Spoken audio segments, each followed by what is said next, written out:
നമസ്കാരം. ഞാൻ ഡോക്ടർ ഫിർദൗസ് ഇക്ബാൽ ചങ്ങമ്പള്ളി.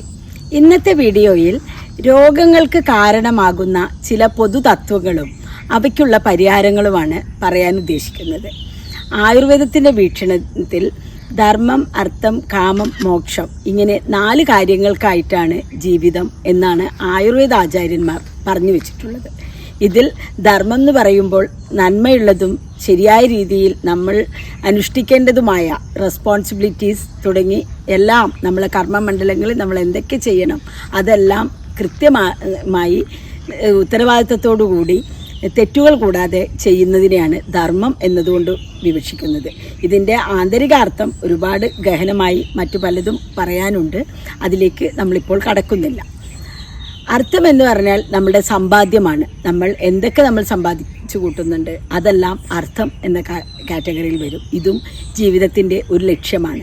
ഈ അർത്ഥ സമ്പാദ്യത്തിനായാലും അത് പലതരത്തിലുള്ള അറിവുകൾ പോലും നമ്മുടെ ഇഹലോക ജീവിതത്തിൽ അല്ലെങ്കിൽ നമ്മളുടെ ഈ സാധാരണ ജീവിതത്തിന് ആവശ്യമായിട്ടുള്ള എല്ലാ അറിവുകളും ഈ അർത്ഥം എന്ന കാറ്റഗറിയിൽ തന്നെ പെടുത്താവുന്നതാണ്. കാമം എന്നാൽ ആഗ്രഹം എന്നാണ്. ആഗ്രഹ സഫലീകരണം. എന്തൊക്കെ നമ്മൾ ആഗ്രഹിക്കുന്നുണ്ടോ ആ ആഗ്രഹങ്ങൾ പൂർത്തീകരണത്തിന് കൂടിയാണ് നമ്മൾ ജീവിക്കുന്നത്. ഇത്തരത്തിൽ നോക്കിക്കഴിഞ്ഞാൽ പിന്നെ 4ാമത്തെ കാര്യം മോക്ഷമാണ്. നമ്മൾ ഈ ചെയ്യേണ്ട ഓരോ കാര്യങ്ങളും ചെയ്തു കഴിഞ്ഞ് സ്വർഗപ്രാപ്തിയെന്നോ മോക്ഷമെന്നോ എന്ത് വേണമെങ്കിലും വിളിക്കാവുന്ന ഒരവസ്ഥ. അതുമല്ലെങ്കിൽ നമുക്ക് നിതാന്തമായ ഒരു സംതൃപ്തി എന്ന് ഇതിനെ വിളിക്കാം. ഇങ്ങനെ പറഞ്ഞു വരുമ്പോഴാണ് അസംതൃപ്തി ജീവിതത്തിൽ രോഗങ്ങൾ ഉണ്ടാക്കുന്നു എന്ന കാര്യത്തിന് പ്രാധാന്യമേറുന്നത്. അസംതൃപ്തിയാണ് പല രോഗങ്ങളുടെയും മൂലകാരണം ഏതെങ്കിലും തരത്തിലുള്ള അസംതൃപ്തിയാണ്. ആയുർവേദത്തിൻ്റെ വീക്ഷണത്തിൽ എല്ലാവരും കേട്ടിട്ടുള്ളതുപോലെ വാത, പിത്ത, കഫ എന്നിവയുടെ ഒരു ബാലൻസാണ് നമ്മളുടെ ഫിസിയോളജി നിയന്ത്രിക്കുന്നത്. ഈ ഫിസിയോളജി താളം തെറ്റുമ്പോഴാണ് രോഗമായി മാറുന്നത്. ഇങ്ങനെ താളം തെറ്റുന്ന ഫിസിയോളജിയെ അതിൻ്റെ പൂർവ്വരൂപത്തിലേക്ക് എത്തിക്കുക എന്നതാണ് ചികിത്സ കൊണ്ട് ഉദ്ദേശിക്കുന്നത്. അങ്ങനെ നോക്കുമ്പോൾ ഈ പലതരത്തിലുള്ള നമ്മളെ ബാധിക്കുന്ന അസംതൃപ്തികളാണ് ഇത്തരം ഒരു താളം തെറ്റലിന് കാരണമാകുന്നത്. നമ്മുടെ ശരീരത്തിന് ഒരു താളമുണ്ട്. ഹാർട്ട് ബീറ്റ് നമുക്കെല്ലാവർക്കും അറിയാമല്ലോ. ഹാർട്ട് ബീറ്റിന് ഒരു താളമുണ്ട്. അതുപോലെ തന്നെ നമ്മുടെ ശ്വാസത്തിന് ഒരു താളമുണ്ട്. ഇതുപോലെ നമ്മുടെ ശരീരത്തിൽ നിർമ്മിച്ചിട്ടുള്ള അനേകായിരം കോശങ്ങളുണ്ട്. ഈ കോശങ്ങളിൽ പല തരത്തിലുള്ള പ്രവർത്തനങ്ങൾ നടക്കുന്നുണ്ട്. ഓരോ കോശങ്ങളും വിഭജിക്കുകയും അത് വിഭജിച്ച് 2ഓ 3ഓ അതിന് ഇരട്ടികളായി മാറുകയും ആ വികസിക്കുന്ന കോശങ്ങൾക്ക് ഓരോന്നിനും ഓരോ ഫങ്ഷനും ഉണ്ട്.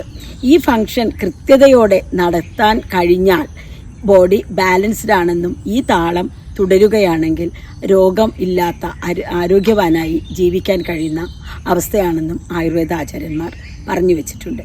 അപ്പോൾ അസംതൃപ്തി നമ്മുടെ മനസ്സിൽ കയറി കൂടുന്ന നിമിഷം മുതൽ നമ്മുടെ ശരീരത്തിൻ്റെ ബാലൻസ് തെറ്റുകയാണ്.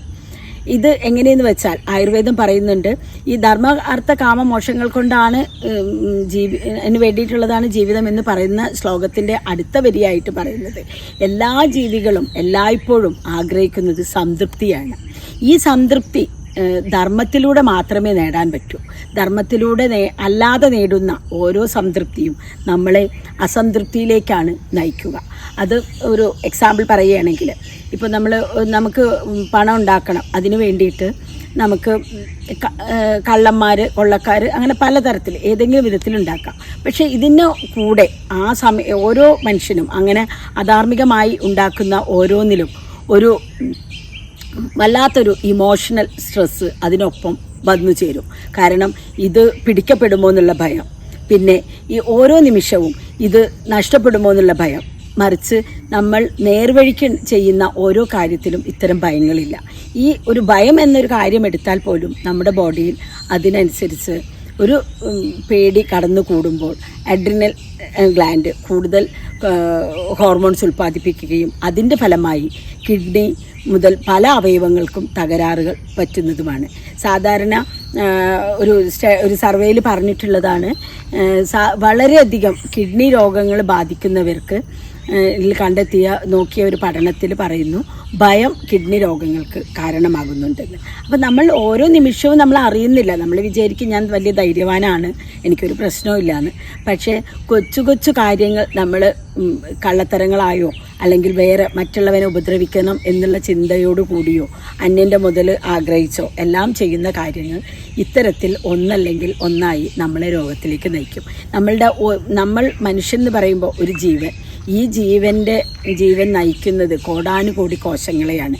ഓരോ കോശത്തിനും ധർമ്മവും അർത്ഥവും കാമവും മോക്ഷവുമുണ്ട്.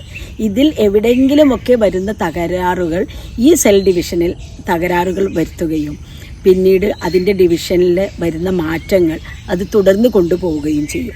ഇപ്പോൾ ക്യാൻസറിൻ്റെ കാര്യമാണ് പറയുകയാണെങ്കിൽ, ക്യാൻസറിൽ ഏതെങ്കിലും ഒരു സെല്ലിന് വരുന്ന പിഴവ്, ഈ താളപ്പിഴ ഇതിന് കാരണമായിട്ട് ഏതെങ്കിലും ഒരു ഹോർമോൺ ചേഞ്ച് നമ്മുടെ ബോഡിയിൽ ഉണ്ടായിട്ടുണ്ടാവും. ഇത് നല്ലൊരു ശതമാനം നമ്മളെ മാനസികാവസ്ഥ കൊണ്ടും പിന്നൊരു ശതമാനം ഭക്ഷണം കൊണ്ടും വേറൊരു ശതമാനം കാർസിനോജൻസ് കൊണ്ടും വേറൊരു ശതമാനം ജെനറ്റിക്സ് കൊണ്ടും ആയിരിക്കാം.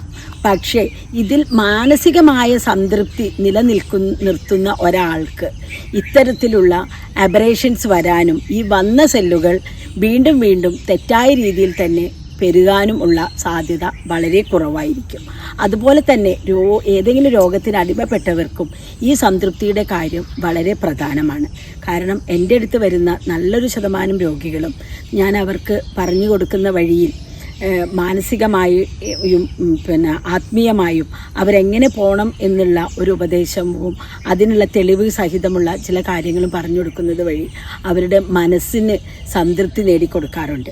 ഈ സംതൃപ്തി തന്നെ പലപ്പോഴും അവരുടെ രോഗശമനത്തിന് കാരണമായിട്ട് എനിക്ക് ഒരുപാട് അനുഭവങ്ങളുണ്ട്. ഈ അടുത്തിടെ എൻ്റെ അടുത്ത് വന്ന ഒരു പേഷ്യൻ്റ്, അവർ ക്യാൻസർ പേഷ്യൻ്റാണ്. അവർക്ക് ബ്രസ്റ്റിൽ ക്യാൻസർ വന്ന് അത് കഴിഞ്ഞ് ബോണിലും എല്ലാം ബാധിച്ചിട്ടുണ്ടായിരുന്നു.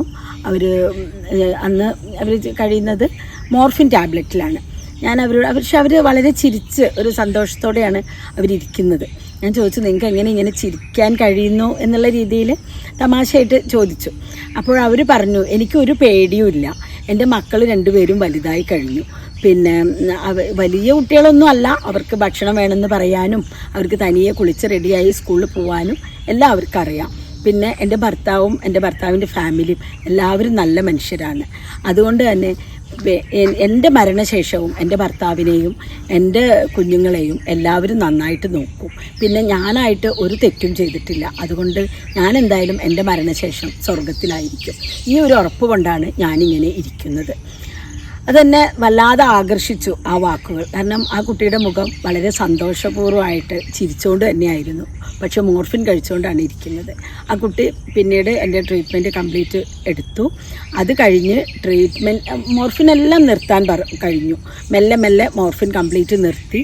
വേദനകളെല്ലാം മാറി. അവിടുന്ന് ഡിസ്ചാർജായി പോകുന്ന സമയത്ത് എന്നോട് പറഞ്ഞ വാക്കുകൾ എന്ന് പറഞ്ഞാൽ, ഡോക്ടർ മരുന്ന് മാത്രമല്ല, ഡോക്ടർ തരുന്ന ഒരു ആശ്വാസം, ഡോക്ടർ തരുന്ന കുറേ ഫിലോസഫി, ഇതെല്ലാം എൻ്റെ രോഗശമനത്തിന് വളരെയധികം ഉപകരിച്ചു. അതുകൊണ്ട് ഇപ്പോൾ എൻ്റെ മനസ്സ് നിറഞ്ഞു, എനിക്ക് സംതൃപ്തിയുണ്ട്. അപ്പോൾ എൻ്റെ കാഴ്ചപ്പാടിൽ ഈ കുട്ടിയുടെ ഈ സംതൃപ്തിയാണ് ആ രോഗം അത്രയും വേഗം മാറ്റാൻ എനിക്ക് സഹായകമായത്. രോഗം മാറുക എന്ന് പറയുമ്പോൾ അണ്ടർ ട്രീറ്റ്മെൻറ്റിലാണ്. പക്ഷേ ആ കുട്ടിയുടെ ട്യൂമർ മാർക്കേഴ്സും വേദനകളും കുറഞ്ഞു, ലക്ഷണങ്ങൾ കംപ്ലീറ്റ് ആയിട്ട് കുറഞ്ഞു. 2 മാസം ട്രീറ്റ്മെൻറ്റേ ആയിട്ടുള്ളൂ, ബാക്കി കാര്യങ്ങൾ വരാൻ കെടുപ്പാണ്. എന്നാലും ഇന്ന് ആ കുട്ടി സംതൃപ്തിയോടെ സമാധാനത്തോടെയാണ് ജീവിക്കുന്നത്. ഇതാണ് ഈ ഒരു വീഡിയോയിൽ എനിക്ക് പറയാനുള്ളത്. രോഗങ്ങളുടെ കാരണവും രോഗം കൊണ്ടുള്ള അനന്തരഫലവും അസംതൃപ്തി ആവരുത്. നമ്മൾ മറ്റു കാരണങ്ങളെ കൊണ്ട് നമുക്ക് രോഗം വന്നാൽ പോലും സംതൃപ്തി കൊണ്ട് നമുക്കതിനെ മറികടക്കാൻ കഴിയുന്നതാണ്. ഈ സംതൃപ്തി എങ്ങനെ നേടിയെടുക്കാമെന്ന് ചോദിച്ചാൽ അതിലെ ഏറ്റവും നല്ല ഉത്തരം എനിക്ക് പറയാനുള്ളത് നിസ്വാർത്ഥനാവുക എന്നതാണ്. നമ്മുടെ ശരീരം, നമ്മുടെ മനസ്സ്, നമ്മുടെ വേദന, ഇതിലപ്പുറം നമുക്ക് ചുറ്റുമുള്ളവരെ കാണുക, നമ്മളെ സ്നേഹിക്കുന്നവരെ കാണുക. ഇനി നമ്മളെ വെറുക്കുന്നവരാണെങ്കിൽ പോലും അവരോടും നമ്മളൊരു പുഞ്ചിരിയോടെ പെരുമാറാൻ തുടങ്ങിയാൽ നമുക്ക് സംതൃപ്തി താനേ വരും. ഈ സംതൃപ്തിയാണ് മരുന്നായിട്ട് പ്രവർത്തിക്കുന്നത്. നിങ്ങൾ കേട്ടിട്ടുണ്ടാവും ഡോപ്പാമിൻ എന്നൊരു ഹോർമോണിനെ പറ്റിയിട്ടും. അത് ബോഡിയിൽ ഉൽപ്പാദിപ്പിക്കാനുള്ള ബ്രെയിനിൽ ഉൽപ്പാദിപ്പിക്കുന്ന ഒരു ഹോർമോണാണ് സംതൃപ്തിയുടെ ഹോർമോൺ എന്ന് പറയുന്നത്. ഈ ഹോർമോൺ ഉൽപ്പാദിപ്പിക്കുന്നതിൽ ഏറ്റവും പ്രധാനമായൊരു ഘടകം സോഷ്യൽ ഗാദറിംഗ് ആണെന്ന് ചില പഠനങ്ങൾ പറയുന്നുണ്ട്. ഇതൊക്കെ ഈ ഒരു സംതൃപ്തി എന്നതിൽ ഊന്നി നിൽക്കുന്ന കാര്യമാണ്. അതുകൊണ്ട് നിങ്ങൾ രോഗിയാണെങ്കിൽ ഏതെങ്കിലും വിധത്തിൽ സംതൃപ്തി ഉള്ള കാര്യങ്ങൾ കണ്ടെത്തുക. പിന്നെ നിങ്ങൾ സാധാരണ ഒരു രോഗമില്ലാത്ത ഒരാളാണെങ്കിലും നിങ്ങളുടെ അസംതൃപ്തി നിങ്ങൾ മാറ്റുക ഏതെങ്കിലും വിധത്തിൽ. അത് നിങ്ങളുടെ ശരീരത്തിൻ്റെ താളവും ലയവും ആണ് ഈ സംതൃപ്തി എന്ന് പറയുന്നത്. അങ്ങനെ സംതൃപ്തമായ ജീവിതം നയിക്കുന്നവർക്ക് തീർച്ചയായും രോഗങ്ങൾ കുറഞ്ഞിരിക്കും. നന്ദി, നമസ്കാരം.